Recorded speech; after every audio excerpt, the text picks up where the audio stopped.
Hello everyone, তোমরা সবাই কেমন আছো? আশা করি তোমরা খুব ভালো আছো। আমিও খুব খুব ভালো আছি।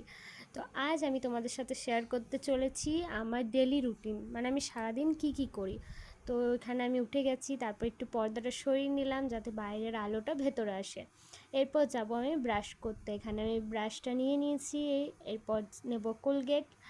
পর আমার অভ্যাস একটা খারাপ আছে, মানে আমি ব্রাশ এক জায়গায় দাঁড়িয়ে করতে পারি না, ব্রাশটা নিয়ে পুরো বাড়ি ঘুরে বেড়াই। আর বিশেষ করে যাই পাখিগুলোর কাছে, ওদের সাথে একটু গল্প করি, চারিদিকটা একটু দেখি। তো ওদের সাথে কথা বলে ভালো লাগে। তারপর আমি বসে আছি, মা নিয়ে এসছে হরলিক্স। মাই আমাকে হরলিক্সটা করে দেয় প্রত্যেক দিন সকালে। এখানে আমরা দুজন মিলে খাচ্ছি আর গল্প করছি, এটা আমাদের লাগবেই, মানে হরলিক্স খেতে খেতে আমরা গল্প করি। তো এখানে আমি আমার বরের জন্য বানাচ্ছি একটা শেক, মানে ওইটাই খেয়ে যায় অফিস।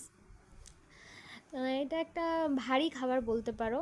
তো এটা খেয়ে ওর পেট ভরে থাকে। আমি ওকে অনেকবার বলেছি যে রুটি তরকারি বা কোনো ভারী খাবার খেতে আরও, তো ওইগুলো খেতে পছন্দ করে না। তো এটাই খেয়ে যায় এখানে। মানে ভারী খাবারই দেওয়া থাকে, সব ছাতু ওরসারে, তো এটা তো ওর পেট ভরে থাকে বলে। তো ওর পেট ভরে থাকে যখন, তো আমি তো আর কিছু বলতে পারি না। তো ঠিক আছে, চলো দেখালাম কি দিলাম। এই সব দেওয়া কমপ্লিট। এরপর দেব একটু গুড় যাতে মিষ্টি হয়। এরপর দিয়ে দেবো জল, তারপর করব পেস্ট। তো এখানে আমার হয়ে গেছে শেকটা রেডি। এরপর দিয়ে দেবো আমি আমার বরকে। না, আমি যাচ্ছি এবার চান করতে। তো আমার চান কমপ্লিট, এবার যাবো রান্নার দিকে। তো এখানে আমি ডাল ভাতটা চাপিয়ে নিয়েছি। তো ডাল ভাতটা আগে হতে থাক, আমি তাকে একটু আমার চুলটা ঝেড়ে নিই। শ্যাম্পু করে এসেছি, মাথাটা তো ঝাড়া হয়নি, জল আছে মাথার মধ্যে। তো এখানে আমি মাথাটা ছাড়িয়ে নিলাম, একটু ঝেড়েও নিলাম। এরপর লাগাবো ক্রিম। তো আমি এখানে ক্রিম বলতে আমি সেটাফিলটা ইউজ করি এখানে, যেহেতু আমার ডাক্তার বলেছে আমার স্কিনে আর কোনো ক্রিম স্যুট হয় না। তো এখানে আমি সেটাফিলটা ইউজ করি। তো এখানে আমি পরে নেবো সিঁদুর। সিঁদুর পরে এখানে আমি একটা টিপ নিই, হালকা লিপ বাম। তো আমার রেডি হয়ে গেল। তো আজ আমাদের এখানে হচ্ছে রক্ষাকালী পুজো, মানে শনিবার আমাদের এখানে রক্ষাকালী পুজো। তো তার জন্য আমাদের বাড়িতে হবে আজকে নিরামিষ।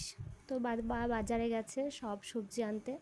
এখানে শাক নিয়ে এসছে, আমি শাকটা বেছে নিই, তাকে ভাত ডালটা হতে থাক। এখানে আমি শাকটা বেছে নেব।